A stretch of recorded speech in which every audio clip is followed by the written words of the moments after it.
नमस्कार, unique story में आपका स्वागत है। गरीब ब्राह्मण और सेठ की कहानी। किसी गांव में एक गरीब ब्राह्मण रहता था जिसका नाम सुमन था। सुमन शुरुआती दिनों में बहुत ज़्यादा अमीर तथा बहुत ज़्यादा नेक दिल इंसान था। हालांकि वे अभी भी एक नेक दिल इंसान ही थे, लेकिन उन्होंने इतना दान किया कि वो खुद ही गरीब हो गया था। लेकिन फिर भी गरीब ब्राह्मण कभी अपने दानी होने पर घमंड नहीं किया था और वह हमेशा से ही दान करता रहता था। अब वह बहुत ज़्यादा गरीब हो गया था, लेकिन फिर भी वह अगर एक रोटी भी दान करने के लिए मिल जाता तो दान करने से पीछे नहीं हटता था। ब्राह्मण एक ऐसा दानी था जो अपनी दान करने के लिए खुद ही गरीब हो गया था। आपको बता देंगे, सुमन ब्राह्मण सोचा था कि हम इतना ज़्यादा दान करेंगे तो भगवान मुझसे ज़रूर मदद करेंगे। लेकिन फिर भी काफ़ी दिन बीत जाने के बाद उसका कोई पुत्र या पुत्री नहीं हुआ था। फिर भी वह हमेशा से भगवान के नाम पर दान करते आ रहे थे। आपको बता दें कि सुमन ब्राह्मण की उम्र बहुत ज़्यादा हो गई थी और वो बहुत ज़्यादा बूढ़े हो चुके थे। उनके पास खाने पीने के पैसे नहीं बचे थे। अब उनसे किसी भी तरह का काम नहीं हो पाता था।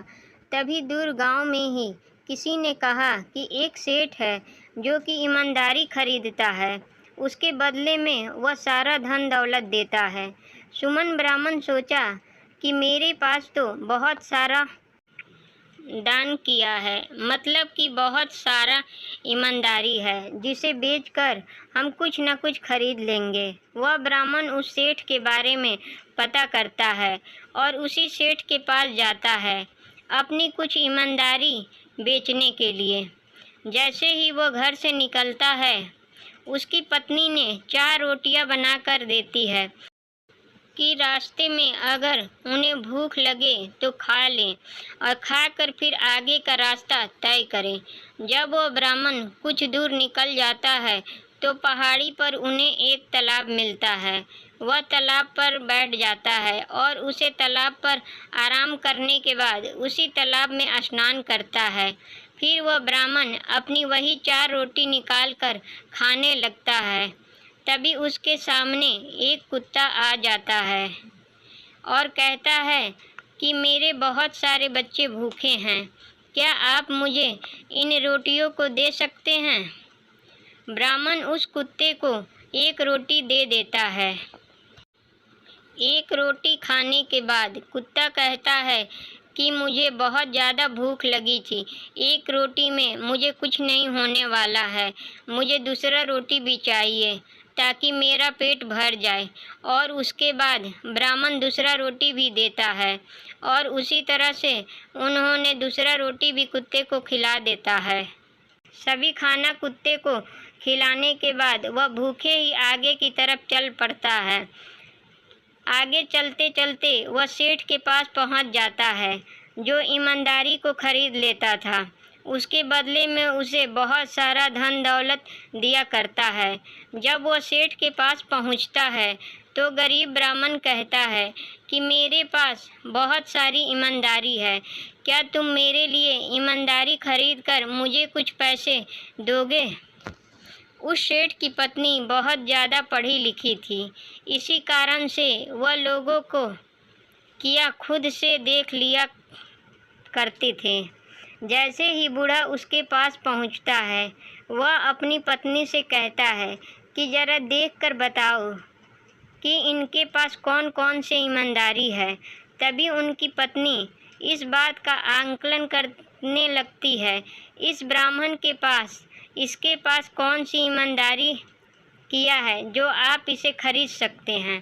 तभी उसकी पत्नी ने कहा कि यह जो आज एक कुत्ते को 4 रोटियां खिलाई है, यह ईमानदारी इनकी सभी ईमानदारियों से बड़ी है। अगर आप खरीदना चाहते हैं तो इनकी यही ईमानदारी इनसे खरीद लीजिए। तो भी सेठ ब्राह्मण को कहता है कि आप आज जो 4 रोटी कुत्तों को खिलाई थी, वही ने हम खरीदना चाहते हैं। वह बूढ़ा व्यक्ति कहता है कि ठीक है, हम ही ने किया, खरीद लीजिए और उसके बदले में आप मुझे जो चाहिए उसे दे सकते हैं। फिर सेठ ने उनकी ईमानदारी के बदले में बहुत सारी धन दौलत, हीरे मोती निकाल रहे थे। तभी वह ब्राह्मण कहता है कि रहने दीजिए, मुझे किसी प्रकार का कोई भी धन दौलत नहीं चाहिए, ना ही मुझे ईमानदारी को आपके पास बेचना है। उसके बाद वह सेठ कहता है कि ठीक है, आप मना कर रहे हैं, आपकी मर्जी, आप बेचें या ना बेचें, इसका फैसला आप कर सकते हैं। फिर वह जिस रास्ते में गया था उस रास्ते से वापस आने लगता है। रास्ते में वही तालाब दिखता है जहाँ पर उन्होंने रोटियां खाने के लिए रोटियां निकाल लिया था। ब्राह्मण जब उस तालाब पर पहुँचता है, उन्होंने वहाँ से पत्थर के टुकड़े तथा बहुत सारी लकड़ियाँ नदी के किनारे पड़ा हुआ था, उसे अपनी रुमाल में बांध देता है और घर आकर चला जाता है। घर देते हैं उन्होंने अपनी पत्नी से कहता है कि यह लो हीरे मोती को, इसको सही से रखो।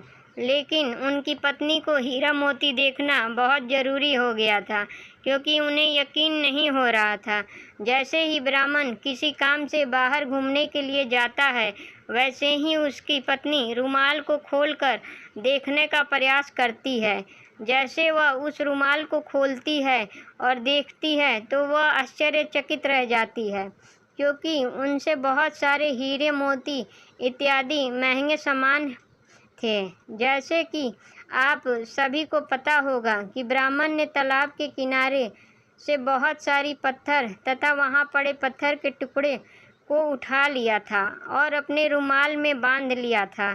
लेकिन घर आने के बाद वह पत्थर हीरा मोती तथा कीमती सामान और कीमती सामानों में बदल गया था।